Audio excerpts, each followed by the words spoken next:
sa mga susunod na mga araw, magkakaroon tayo ng mga tinatawag na paglamig ng ating temperatura, lalong-lalo na dyan sa may northern and central Luzon na posibleng maapektuhan din, including tong Metro Manila.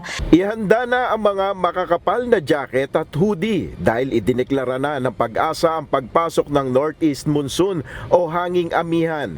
Ayon kay Pag-asa Climate Monitoring and Prediction Section Chief Annalisa Solis, dahil sa amihan mararamdaman na sa mga susunod na araw ang malamig na simoy ng hangin. So, mga around December, January, February. So, yan yung kasagsagan ng mas malamig yung temperature natin sa panahon ng amihan. Nagsimula ang pag-iral ng amihan dahil sa mga nakalipas na araw ay lumakas ang high pressure system sa Siberia. Nagdulot ito ng paglakas ng northeasterly winds na nagdadala naman ng malamig na panahon. Inaasahang makakaapekto ang amihan sa northern portion ng Luzon simula ngayong araw at bukas.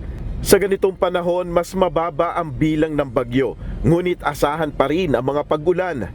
So itong northeast monsoon naman tong amihan, aside dun sa pagbibigay ng malamig na temperatura, makaka-contribute din ito sa mga pag-uulan or pwede siyang ma-enhance ang ating northeast monsoon sa pamamagitan ng sobrang paglamig ng temperatura or maulan dahil sa ibang other weather systems na posibleng makaapekto sa kanya. Sa mga istasyon ng Pag-asa na itala ang 6.3 degrees Celsius sa Baguio City noong January 18, 1961 na siyang pinakamababang temperatura sa kasaysayan. Inaasahan tatagal ang malamig na hangin hanggang sa unang bahagi ng taong 2025. Nel Maribuhok, UNTV News and Rescue, Diyos ang aming sandigan, serbisyo publiko ang aming pinahalagahan.